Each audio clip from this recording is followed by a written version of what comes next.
right, there's all those folks. Let's get our Facebook groups in here before it's officially time to take off and talk a little Broncos. Spinning wheels going, 1 and 2. All right. Welcome in. Scott, I don't have yours in there. I didn't see it, but welcome in, folks. It is Tuesday morning. It's time for an episode of Broncos for Breakfast. I am Nick Kendell and joined by, as always, on these morning shows, Scott Kennedy. Scott, how you doing today? How was your holidays? You feeling festive after everything? I know it's disappointing coming in after the Broncos had everything gifted in front of them this week. Really seemed like a chance for the Broncos to go up to, a 50% chance of making the playoffs, only to have the Grinch steal a football season this year, and the Broncos come up short against a god-awful Patriots team. Yeah, and then there's part of it that says, okay, I like seeing the Kansas City Chiefs lose, but I lost that opportunity, with them losing too. So it was the margins have been too tight. That's what Sean Payton said flat out. He says, our margin for error hasn't been good enough to play like this. To not take advantage of opportunities. And it hasn't, a play here or there and things go a different way. There's some questionable decision-making, I thought, in this one all around. So we'll get into all of those. Appreciate everybody being here and I hope you're having a fantastic long holiday weekend. I hope you're still off all the way through next week too. Not this guy. This guy's got to get into work and more doctor's appointments after this. So we'll be only going about 45 minutes today since we had to do a little bit of Falcon stuff this morning as well. But yeah, Scott, I keep coming back to it. It just feels like this game was kind of a little bit of a normalization, I think, for the Broncos on the year because while the beginning of the year they had some bad luck, let's be real. The ball bounced the Broncos' way a lot during that win streak. And especially I come back to the Vikings game, the Bills games. You won those games. You shouldn't take it away, but there are some things that in a broader sample size, if you played those games 100 times with how you played, I don't know if you win them a majority of the time. It's probably, especially that Bills one with the fumbles that you had in that one. But you have a game like this and it kind of normalizes things. And the Broncos are probably right about on track with where their overall talent has them. Based on my assessment, probably about a 500 team. We'll see if they're 9-8 or 8-9 down the stretch here. I don't think they will lose both these games, but that Raiders game is going to become pretty fascinating on that last one, even if you're playing just for pride, considering what they just did to Kansas City. But definitely a missed opportunity, and Broncos Country is probably a little bit of Blue Christmas after that one because you had so much break your way, Scott, in that one. You had the Colts lose, you had the Texans lose, you had the Jags lose, you just had so many. The Steelers ended up, giving it up as well. You had the Chiefs. No, the Steelers won that one. I'm sorry. It was the Bengals that you needed to lose, and the Bengals lost. Yes. Really, the only game that you needed to go a certain way that didn't was the Bills versus Chargers. But, I mean, to have so much break your way and then to just oaf it versus the Patriots, not just the missed opportunity also in the week, but early in the game, you have the very first play. Almost a walk-in fumble recovery for a touchdown. You have the ball, goal to go. I mean, golden opportunity to get points. You get a gift by not having the ball takeaway there because Russell Wilson makes just an absolutely boneheaded decision throwing the ball into coverage. And then instead of taking the 3 points, you go for it and your running back falls over his own feet or an offensive lineman. So should have, when that happened, Scott had a feeling like, Broncos on Christmas, here we go. But missed opportunity, man. Let's get into this one. We talked about decision making, and this was one I think the hindsight graders were really upset about with the Broncos taking timeouts on the Patriots' last drive, which ended up giving them time to kick. A guy that's kicking 50% of the field goals hits a 57-yard game winner. Okay. But what were your thoughts on Sean Payton and the clock management to end this game? I probably would have done the same thing because they had, other than some somewhat fluky arm punts from Bailey Zappi that were working out where your defense wasn't able to come down with them on the back end. But they weren't moving the ball successfully at all. They had a very low success rate on the game at 52.2%, which is just dreadful. Definitely bottom 20% in terms of success rate per drive.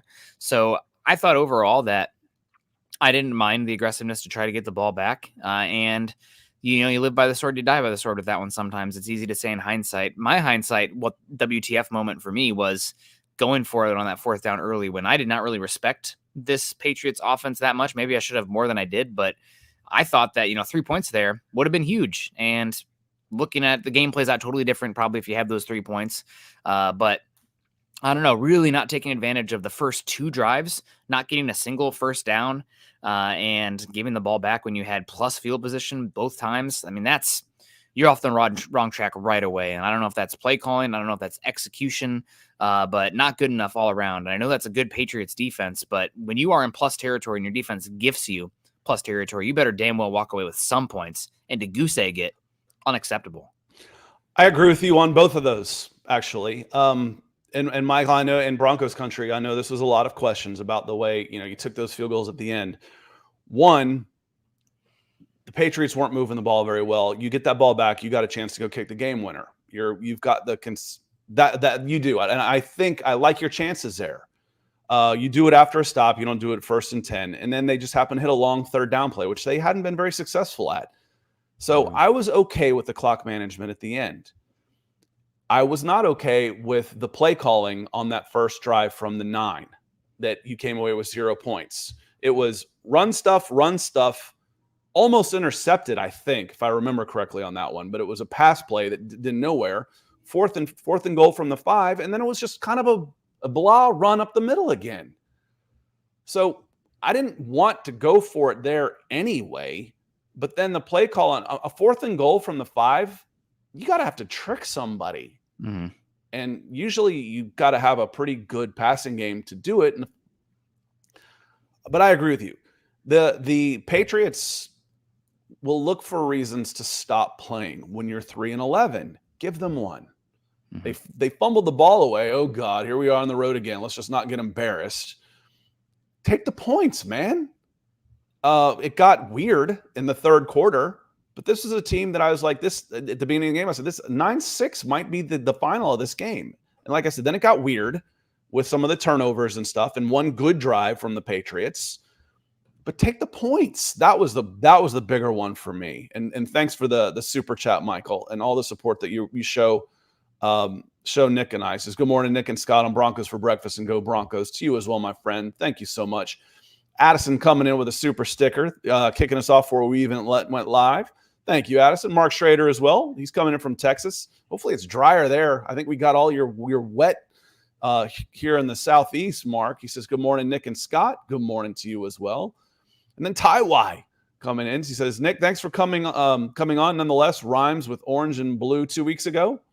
Hope to see you again there next week. We're trying to expand. Well, let me know. I'm going to be pretty busy here coming up with the little guy on the horizon. So can't really schedule anything out in January right now with what that looks like, but definitely hopefully get on there again sometime soon. Yeah, so thank you for the support. And you talk about expanding. You know what else expands? Pizza crust expands when you get it down there and get it going. This is a reminder for you. It might be time for breakfast, but just be thinking about lunch, dinner later, and breakfast tomorrow. And you can make Little Caesars, who is the official pizza sponsor of the NFL, part of your game day. Order online during our Pizza pregame 1 hour before and 3 hours after NFL kickoffs, plus all day on Sunday, and get ready for some football and fun. Choose your favorite Little Caesars pizza or pick the toppings you crave. Either way, you win. Yeah, and talk about a winning combination. I absolutely adore the stuffed crazy bread pepperoni pizza. It doesn't get any better than that. What a winning combination. And speaking of winning, everyone scores with the convenient delivery in our in-store pizza portal pickup. So grab some friends. We got the college football playoffs coming up, real big games. So make sure you're grabbing a few slices for that and enjoy all the football that we still have on the docket. Pizza. We got somebody coming in here. So thank you to Little Caesars. Thanks to all of y'all for supporting those who support the show. They've been a fun sponsor for the show for sure. Shout out to Gary Palmer coming in with a super chat, coming in yellow. He says, well, you don't have anything to say. Not yet anyway. We know Gary has very positive messages. So we'll look forward to what you have to say, Gary. We'll keep an eye out. And Justin Lloyd says, pass rusher. We get no pressure without blitzing. I happen to agree with this one. I think you've got a 1+ edge rusher right now. Without Benito, he might be a little bit, but I think of Benito as just being kind of on the average side, but you've got depth. So over the course of 4 quarters, if you can stay average, is the offense is with fresh legs, you can keep running waves at people, which ends up being a little better than average. But for one-on-one, I think Baron Browning is a plus pass rusher. He's still not in that first tier of guys, and that's I'm not knocking him. It's just a different level of person in that level up there. But yeah, I agree. I think you'd like to see more from your entire front five, period, Nick. So best player available on that front five, edge, or 300-pound lineman.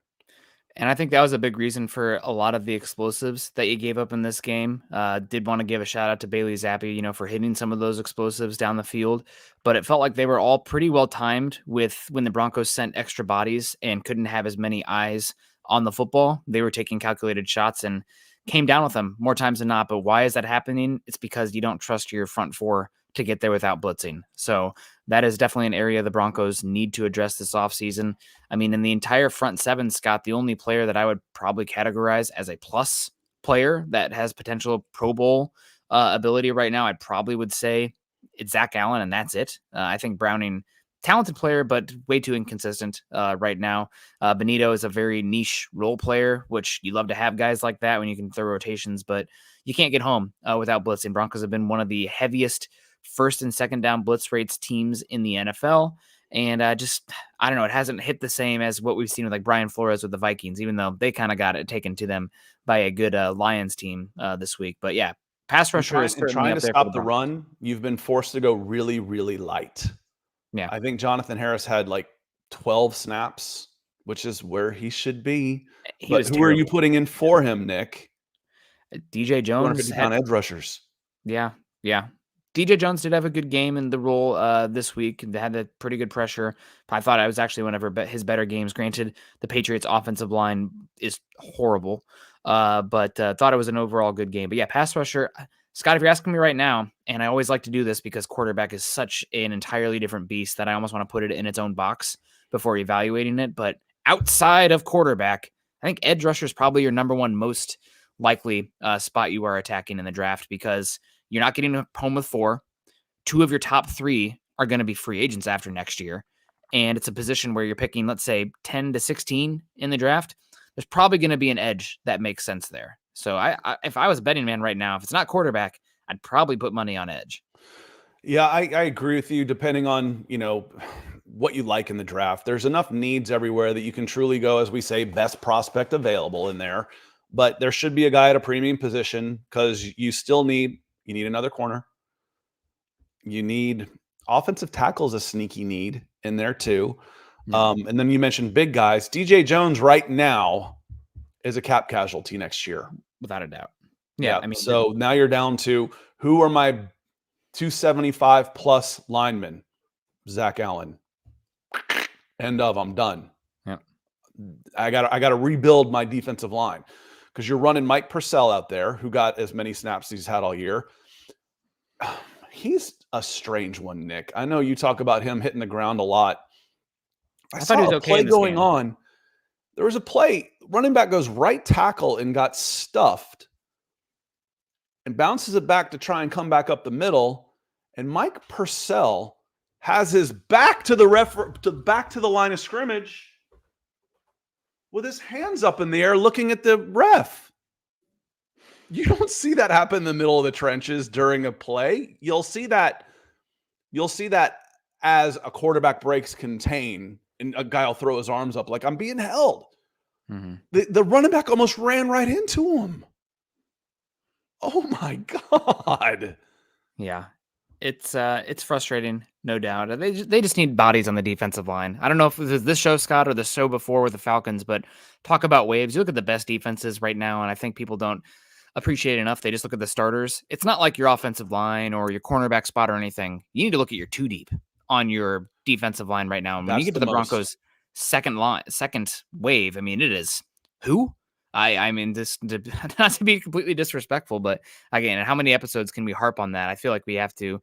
A lot of the heat is on the offense, and rightfully so, given they were absolutely freaking putrid especially in the middle of the game. I mean, until the fourth quarter when it's too late and I come back to like what did you see the Mark Schlereth interview a couple weeks ago where he talked about like you set the bleeping house on fire, you don't get credit for, putting out the ashes. Yeah. And that's kind of what it's been with the Broncos offense, but we do keep coming back to the defensive front as well. Not good enough. This was unfortunately also, Scott, maybe a regression comeback somewhat to reality game for Jaquan McMillan. He had a few series in this game where it was like, maybe that's why you trust the broader sample size. Maybe he isn't this all-pro edge rusher. Maybe he can just be good. But man, he had his worst game as a Bronco without a doubt. Which happens. Patrick Sedan you hope somebody else. You hope you get. Right now when you talk about depth, there's not enough depth where somebody can make up for that. It's like, okay, this is a bad matchup with McMillan or whatever. However they're going to attack whatever team you're playing. It's not the same week to week to week. This could be a bad matchup for a player. You could have a bad day, but the margins are so thin that I can't count on my pass rush to make up for that. My linebackers aren't, agile enough to help make up for that area in the space from the short passing game in the slot to the middle where you're counting on your nickel, your slot corner. PJ Locke's been okay. He's been good. He's been okay. And that's something we haven't even gotten into. We haven't gotten into Kareem Jackson. Some big news there, who was waived on Christmas Day. That's a little harsh. Yeah, it was a little harsh to see that happen. Not super surprising considering his level of play this season wasn't great. And now that the Broncos have lost, maybe it's even partially a money-saving opportunity for them as well, because they can pay him less, even though he's already not getting very much with all the suspensions this season. But even less on that practice squad, I believe, how the contract would work. So it's definitely something where I think we're in evaluation mode. We'll see what happens down the stretch for the Broncos, of course. But I mean, what are you at now? A 4% chance of making the playoffs? They're going to go into that game against the Chargers with, still trying to win and whatnot. But we might enter that game. I think it's the second slate where Broncos have been mathematically eliminated based on what's happened in the Thursday, Saturday, Sunday morning leading up to it. So season's all but done. New coach bump. You saw it last year with Jerry Rosburg. You see it with Antonio Pierce and the Raiders, and you saw it with Gift Smith and the Chargers. So they're playing for something. Now, when we were lining these games up, I was saying who's the most dangerous of these opponents. Patriots were last. Yeah. But we said the Raiders because they've got an interim coach who is trying to prove something and some guys that are trying to save some jobs. And the Chargers were the least of your concerns. Well, they got humiliated so bad that they made the change. So now the Chargers and Raiders are on the same footing, and they'll be playing for something. They will be. So, again, where are you, 7-8 with 2 to go? Yep. And it'd be nice to get those. It'd be nice to get those division wins. It would be very nice to get the Raiders monkey off your back too, because you haven't beaten them in a long time, and that's unacceptable considering how bad the Raiders have been as well. Lawrence Rivera says, morning, guys. The rough, cold morning to be plumbing, but let's get it. Yeah, well, hopefully you're not elbow deep in anything, Lawrence. We appreciate you coming in and saying hello, always with all the stars and the content here. I can see Michael Ronquillo coming in and says Ben Powers also had a bad game. Ben Powers did have a bad game, but if you have a chance to go back and watch the game, and I wouldn't blame you if you didn't, Broncos country, but you want to see what we're talking about when like defensive linemen make a difference, watch Christian Barmore for the Patriots, because my God, how did he fall to the second round? I don't know, Scott. Early second round, but he unbelievable in this game. If he played 16 games like that, he'd be an all-pro. He dominated at the point of attack this whole game. So it was unfortunate to see that. Ben Powers had a bad game. Quinn Miners had a bad game. This is one of the worst games of the year, I thought, from Quinn Miners as well. So Broncos got eaten up a bit by that Patriots team, and we kind of rang the alarm, Scott, coming into this game. This is a horrific matchup for this Broncos offense, and at least you have Cortland Sutton. Well, now you don't. So I don't want to, excuse away for how bad Russell Wilson and the offense was and the run game and whatnot, but this was a pretty dreadful matchup that played out almost exactly as we thought without Cortland Sutton in the game because he was dealing with a concussion. The timing on this one was, and Michael was talking about the free agent signings because he was slating the McGlinchey signing too. This was a mistake. Ben Powers was a mistake. Mike McGlinchey was a bigger one right now. for sure, because Ben Powers, you can actually have some flexibility next year with his contract. I don't mean to get into body shaming somebody, but as the Broncos were going up to the line of scrimmage, I'm looking at Ben Powers and thinking his lower half doesn't look as strong as some of the guys you see playing guard. And then to dive on that ball, okay, Scott, you said lower half, to dive on that ball and have him just bullied under the pile and taken away from him, dude, that was the encapsulated this game. You know, it should have been Ben Powers' ball. It was Ben Powers' ball. He was down when he had it, but then he just had his lunch money taken from him from the Patriots. It was, you know, we talk about who wants it more. Yeah. Well, the Patriots seem to. The defense for sure. That one, I can't fault Ben Powers too much because he was obviously down on the ground with the football. And I get like letting it play out that way because that facilitates an automatic review. But if it's something that's so obvious to me that he is down and possessing the football and you're only letting it play on so you can get to the review, but now it's the call on the field, we need to change the process there because you're kind of cheating the rule to get to a result and then, you know, back-assing it to what the result is in the end. So I don't know, that one, I can't blame Ben Powers on that one. I mean, hold on to the ball, I get it, but he had possession. I have no idea what the refs are looking at, and I don't want to come on here. Broncos lost this game. They didn't lose this game because the refs. They lost it because they gave up explosive plays. They gave up a touchdown off of a kickoff. Are you freaking kidding me? You cannot have that. But the your own that call was horrible call. It was poor. Ty Y coming back in, he says, I believe in the draft we get Illinois defensive lineman. That's Johnny Newton. And then we need to draft an inside linebacker, middle linebacker, and a corner and a safety because K-Jack won't be back. I think you definitely need corner number 2. You need safety too. PJ Locke's a nice piece, but I want a little more security there than Caden Stearns to play with Justin Simmons. And frankly, Justin Simmons is getting older. Now you're gonna restructure / extend that contract, so you'll probably have him on a 3-year deal. But at the end of that deal, he's 34. Wouldn't mind having somebody in the pipeline there. But yeah, and then Jewel is a free agent also, and frankly, I don't mind moving on from Jewel at this point either. Yeah, you need a lot of turnover here. The issue is that you're up against it with the salary cap, and because of all the draft pick games you've been playing over the last 2 draft cycles now, you don't have a lot of guys in the pipeline that are these young cost-controlled players. You're already going to be at a disadvantage from your draft picks this draft because you don't have your second round pick. You gave up an additional third as well that you got in that Sean Payton trade.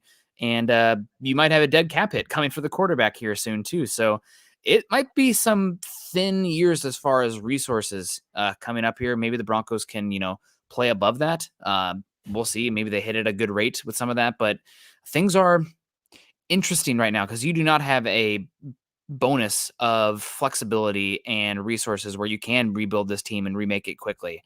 So, I mean, we're talking the previous super chat listing. We need this position, this position, this position.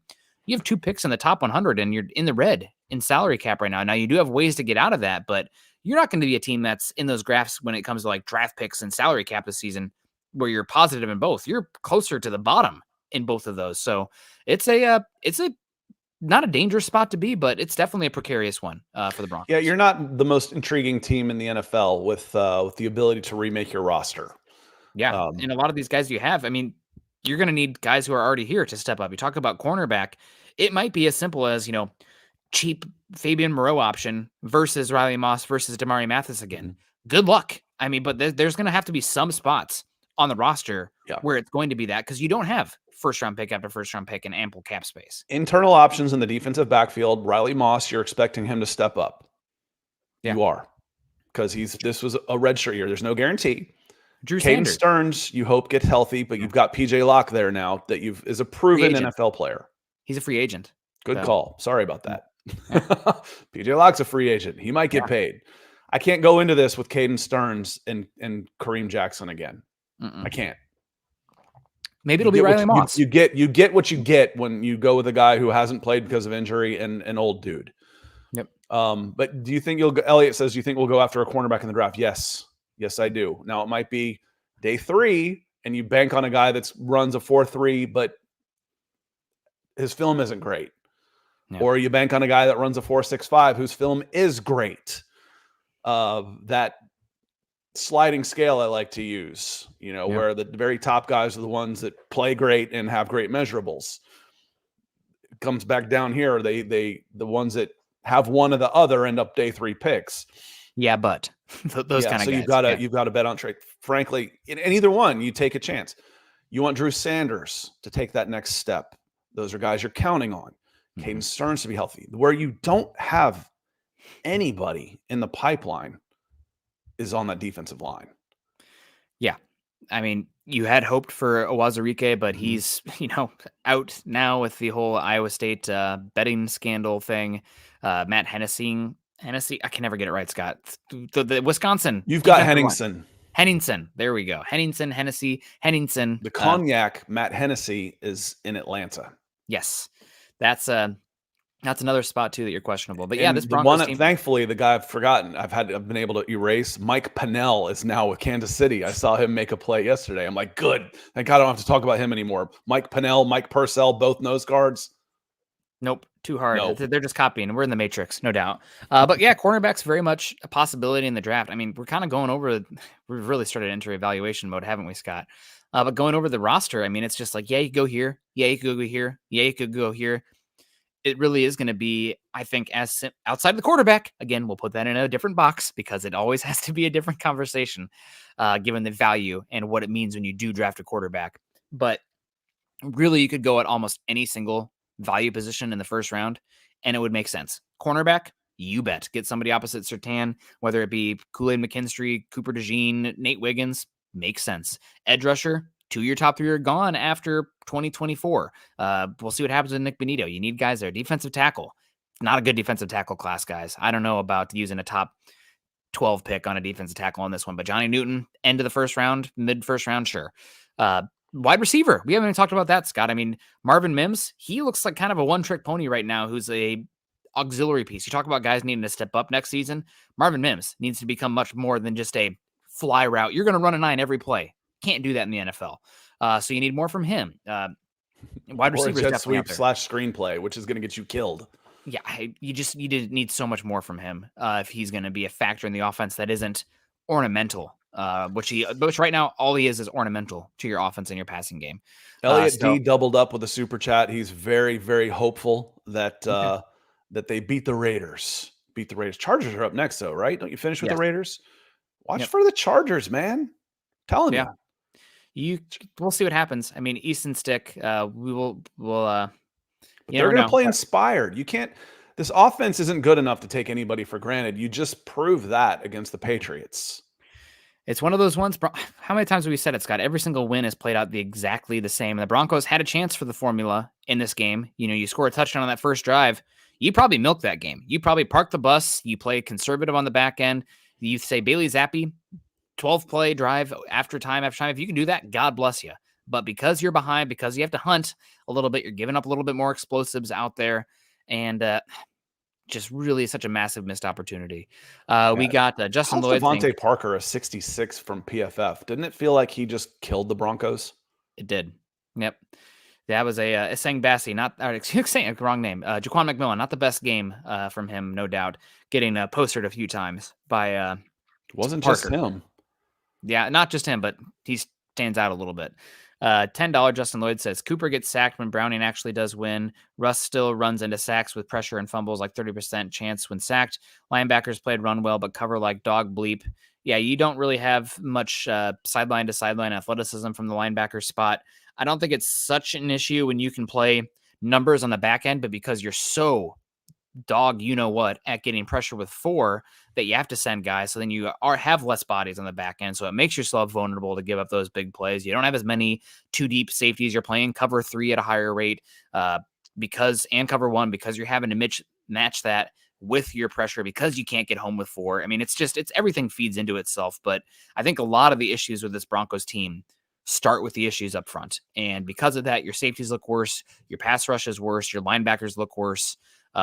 Would it be nice to have a more athletic guy up there? Sure. But I don't think that's the breaking point of the defense right now.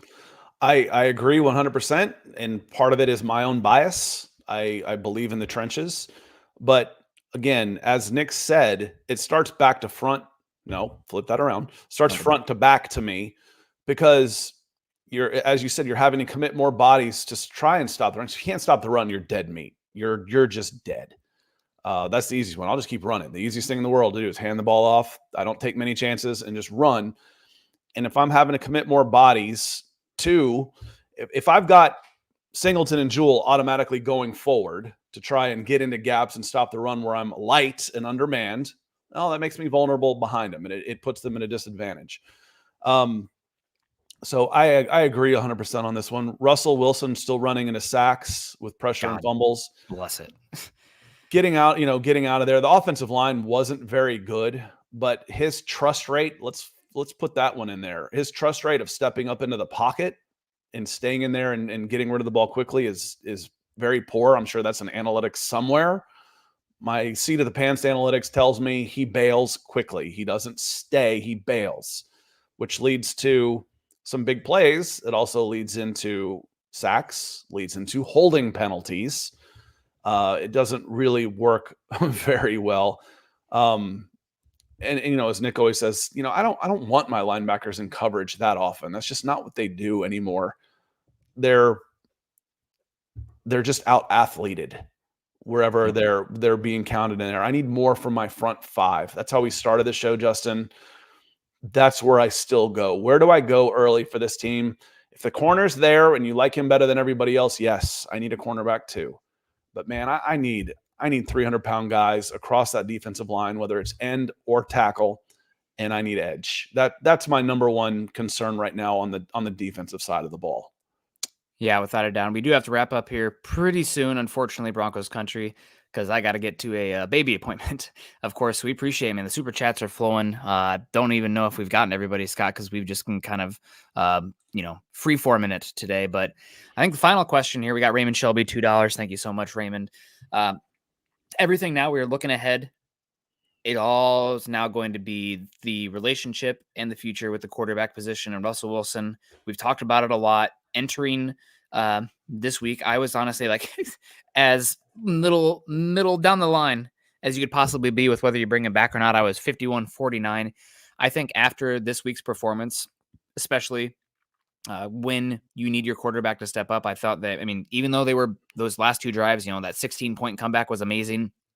The house is freaking on fire because you were so terrible in this, especially the second and third quarter. I think right now I'm leaning towards Wilson not being back. I think that Peyton is probably pretty frustrated because of the limitations on the offense. It is very much I've heard people use it as a NFL or NBA analogy where it's a 3-point or layup offense. But the thing is, in the NFL, it's not always just 3 points and layups. Your layups or your mid-range twos can end up 3-pointers, right? You can attack the middle of the field, you can attack the intermediate areas, and those can lead to explosives elsewhere. So we're not seeing that enough from the Broncos right now. I think Peyton's probably frustrated by it, and I think we've seen enough issues and dredges from the offense this season that right now I think it's probably going to be the end of Russell Wilson. I don't think you're getting enough 3-pointers.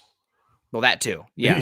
That's the problem. If it was a 3-outcome like baseball, we talk about those analogies, 3-outcome walk, strikeout, home run. Well, if you get your home runs, if you get your 3-pointers, okay. But you're not getting the big plays either. And the stack boxes, the offensive line's been a disappointment to me this year. The running game's been a disappointment. And how much of that is based on the quarterback play, I don't know for sure. But there's a lot that's going on. And I know Sean Payton can call an offense. I feel like I would love to have a candid conversation with him. Like, dude, you are so conservative. You're so conservative with this offense. Why? And I'd love to hear his answer. I got my ideas. So do you. We've talked about them. Is it the tight end position, the wide receiver position, and the quarterback position? Is it just the quarterback position? I mean, as soon as Cortland Sutton goes out, we're not talking about, the three amigos out there anymore playing wide receiver. We're talking about an underperforming first-round draft pick. I don't even know where Brandon Johnson came from, who's been hurt and is just coming back in. I got Adam Troutman, who's good for maybe a catch a game. I got Lucas Kroll, a guy I picked off of somebody else's, waiver wire at the end of the evaluate the summer practices. And I got Russell Wilson, who I've got big questions about. And Russell Wilson came into this league as a draft pick behind a high dollar quarterback and won the job. I have a hard time just moving on because of that dead cap hit. Yeah. Now, do I bring in competition and make it an open competition? Abso-freaking-lutely. That's how Russell Wilson got into this league. That's how Russell Wilson started for the Seattle Seahawks. Was it Matt Castle that they spent all that money on? Matt Flynn. Matt Flynn. Okay. It was Matt Flynn they spent all that money on, and the rookie comes in and beats him out. So be it. Yeah. This is a full circle league, man. And it, on a long enough timeline, it's going to happen to everybody. Yeah. It's circling back to the pass distribution this past week. The Broncos are taking deep shots. As far as the deep attempts this week, Scott, Broncos had the third most 20-plus yard pass attempts in this game of any team in the NFL this week.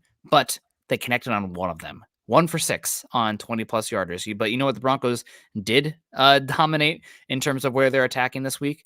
Behind the line of scrimmage. Russell Wilson, 11 attempts behind the line of scrimmage. Nobody else even close. For a team that can't run screens. For a team that can't run screens, and defenses are freaking flying downhill on the run motion because they don't think that you're going to be able to work, especially in the middle. There's got to be a pump and go that comes in there eventually, right? Do you trust your quarterback to hang in the pocket to hold on to the ball that long? I mean, one of the sacks, I don't remember which one it was. Patriots only sent like 3, I think, and Russell Wilson turns his back to the line of scrimmage, looks to escape immediately. There's a pocket there. There's room to step up and maneuver in there, and you're losing your damn mind immediately, looking to escape and create when really the way to extend the play would be to step up within structure and extend that way where you have blockers and guys. I mean, on that sack too, Scott, you see the sack happen. You know what all the offensive linemen do? They throw their hands up in the air. They're like, dude, we did our jobs. They see Russell Wilson on the ground and they turn away and walk to the sideline. Snap over. I mean, I can't speak for anybody specifically, but I can guarantee you behind closed doors, off the record, offensive line is like, well, what do you want me to do? I can't do very much here. And I will disagree. I will disagree a little bit, Scott, as far as the offensive line being disappointing. I think the bigger issue has been the running backs this season. But I know running backs don't matter to an extent, but you got P. Ryan dealing with an injury right now. Poor Javonte. I don't mean overall. Yeah. I meant this game. Oh, this game. Yes, this one for sure. I still see running lanes that are not being hit. I think Javonte Williams. It was always. I mean, we can rewind back to the offseason, Scott. I was banging the table that the Broncos needed to use one of their 3rd to 5th round picks on a running back just to get another body in there. And we did see the pivot this week a little bit where we did start to see a little bit more Jaleel McLaughlin, but he's vulnerable back there when you do start him because he's just dreadful in pass protection. So it's rough. I don't know. We also got Justin Lloyd coming in again. 3-peat today. Says bench Russ, start Sanders, not Josie, start Riley at corner. And when you blitz more with McLaughlin. McLaughlin edge rusher. We'll see what happens. When we blitzes, good things happen. I don't think I saw a blitz at all versus the Pats. The Broncos blitzed a lot versus the Patriots. I don't know if I can pull up the data just yet, but I feel like they sent 5 guys, especially on early downs, a good bit. And shout out to Doug Reichel for the stars on Facebook as well. Thank you. Yeah, and Justin, saying bench rush, start Sanders, not Josie. Next 2 games, I think that's a better matchup, and we saw Sanders out there a little bit more. It was the 2 worst matchups that you could have had Sanders on were the 2 he was forced to play a lot. It was Miami Dolphins and the Detroit Lions. Drew Sanders had 13 defensive snaps. It felt like it was a little bit more than that, but that's getting there, and he graded out much better. Riley Moss, he was only on there for two snaps and almost had an interception. So I was like, oh, he's playing more. No, he's not, but he did get 2 snaps. So you're working these guys in, and I think, yes, you need to get those guys on the field more the final 2 games. I agree 100%, Justin. The big question here coming forward as we have a little bit of time left is you have that massive $37 million guarantee that kicks in on the 5th day of the league year for the Broncos. So if you do keep him, he is, with the contract the way it's currently constructed, he will be here for 2 seasons, which is definitely dangerous. And I saw somebody report earlier that Adam Schefter reported that Russell Wilson is going to rework his contract to be more team friendly. You got bamboozled. that was a fake Adam Schefter. So that's not the case. Maybe that ends up being reality, but that was not a real report. So we'll see. But the real thing Here's the is, thing I have on that one. And again, you talk about that $37 million in guaranteed money. That's somebody's money. Rich people don't like giving away $40 million. The effect on the team is going to be the same because it's going to be the same dead cap hit for 2 years either way. Yeah. But do I want to take the dead cap hit for the next 2 years, or do I want to take the cap hit, have Russell Wilson, and pay him an extra $40 million? Somebody that's counting pennies might say, I don't want to pay that guy another $37 million. I know the cap hit's going to be the same for 2 years, whether I do it or not. And I do think that in this game, especially the last 2 weeks, I don't think the offensive game plan was great. I think those were lowlights for the season from Sean Payton, but he's going to be the one who's standing at the end of the day. If it comes down to a Russell Wilson versus Sean Payton, I know damn well whose horses are going to be backing up in this one. Yeah, it's for Sean sure. Payton's team. So I know that, we'll see. And we'll see what it looks like without Russell Wilson if Sean Payton is here. But the real kicker here now, Scott, is that $37 million that becomes guaranteed on the 5th day of the league year, there's an asterisk on that one as well, saying unless injury for Russell Wilson. So now we enter the thing we saw last year with the Raiders and Derek Carr. Are the Broncos going to make a move at the quarterback spot in order to protect themselves to not be committed to Russell Wilson? Because if he gets injured, you don't have the choice. You don't have the ability to make the decision. Yeah, we'll know. They'll tip their hands. Watch what they do, not what they say. We'll know. If Jarrett Stidham is starting this weekend, we know. We will have our answer. We know we love Michael Ranquillo coming in to close us out on the show. He says, great show today, Nick and Scott on Broncos for Breakfast. Go Broncos. Thank you, sir. Appreciate all the support. Yeah, appreciate you so much, Michael. Appreciate everybody coming in here. It is unfortunate. I think the Broncos, Scott, and this upcoming Chargers game, I think we're probably a week off still as far That's as who I missed. The old man. Happy holidays, Dad. Appreciate you coming in and saying happy holidays as well. We thanks for all the gifts, and we'll see you here in about a month when the little guy's here. God, coming up soon. But I think we're probably still a week early, Scott, in terms of the assessment period. I think that with the Broncos still having a chance at the playoffs here, granted, only a fool's hope ability to get there still, but I think you probably still see all the starters and whatnot start this week against the Chargers. If we go into a Raiders game week 18 and you're mathematically eliminated, you're really not playing for very much. That's when you get the preseason feeling of building a team where Riley Moss starting, sure. Drew Sanders starting, God bless. Alex Polshetsky, undrafted free agent, sure. Jarrett Stidham, have a blast. We're playing for evaluation at this point, but I think you're probably still a week off from that. Yeah, and I just mean more. You got Riley Moss in for their 2 snaps. Let's get him to 15. Yep. You got Drew Sanders in there for 13 snaps. Let's get him to 2025.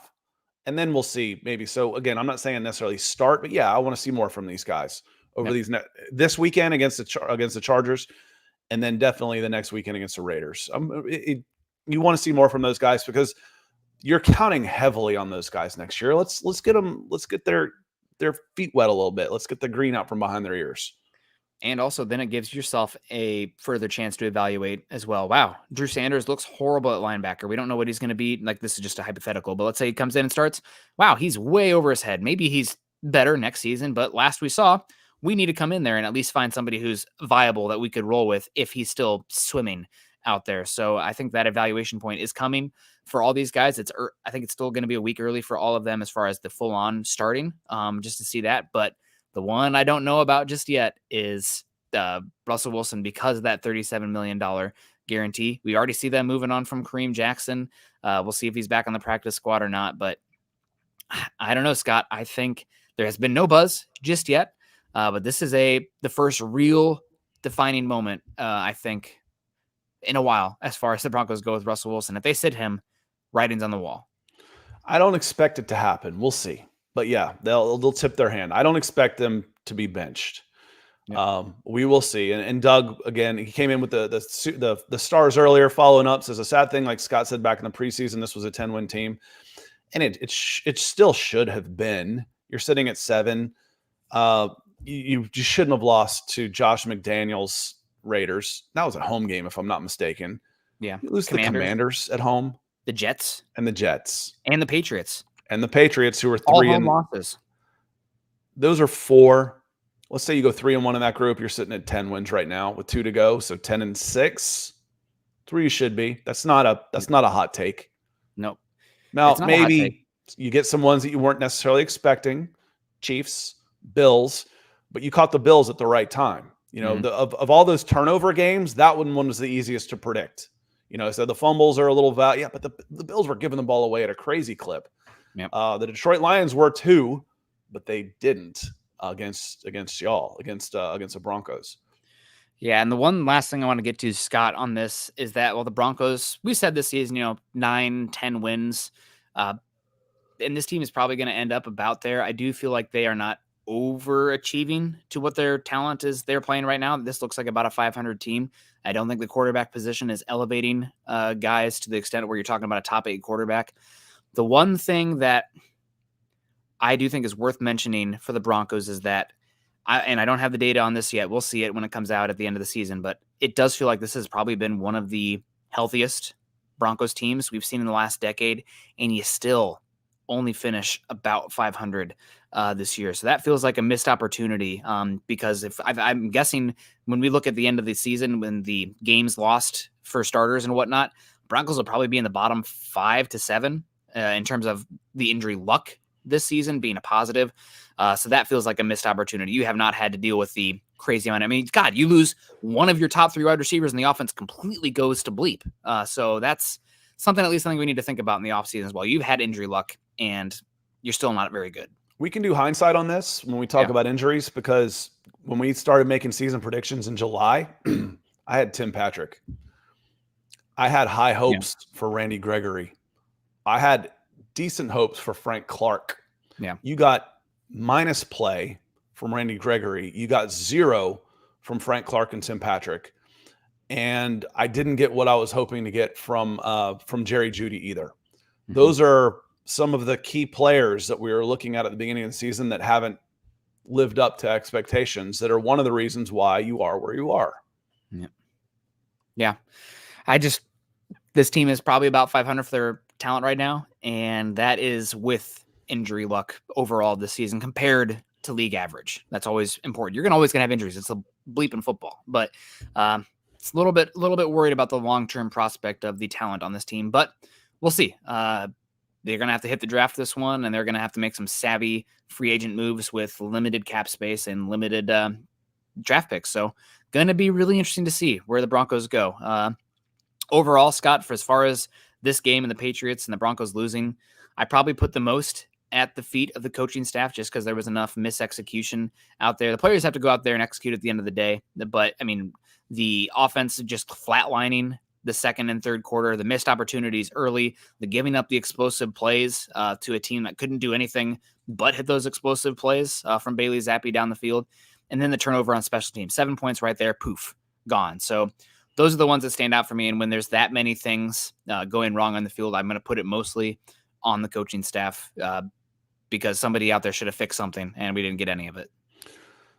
I agree with you. I think it was way, way, way too conservative. It's like, listen, this team can't beat us. Let's not beat ourselves. Well, you ended up with some mistakes and a couple turnovers in there, and you can't have that. I mean, watch the Raiders and Chiefs yesterday. Again, when you have a quarterback pass for 64 yards and beat you, something else was going on.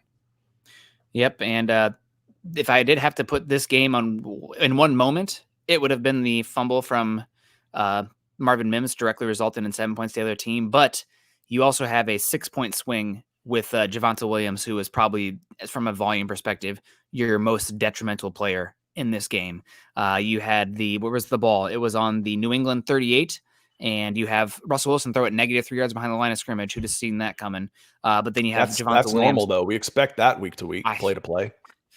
Yeah, they do, Scott. That's a frustrating part of this offense. But Williams fumbling the ball and then also only going for 2.2 yards per rush, not capitalizing in that red zone early on. I mean, Javonte Williams is broken and the run game is broken, and I don't think it's offensive line related as much as it is Williams looking pretty cooked right now, unfortunately. I don't know. I think the offensive line takes their share of the blame on this one in the running game. I really do, especially when you got Barmore just feasting in the middle. Dominated. That doesn't happen he doesn't have that game unless he is absolutely whipping the guy in front of him.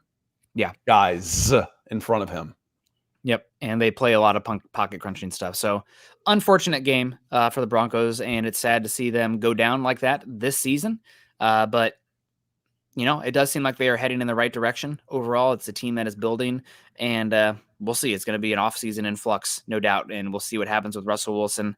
Seems like the smoke out of Dove Valley is that he's way more likely to be gone than back. Right now, I think you can kind of see that in the post-game press conference, too, with Russell Wilson talking about, just focusing on down the stretch here. But we'll see. We still got 2 games.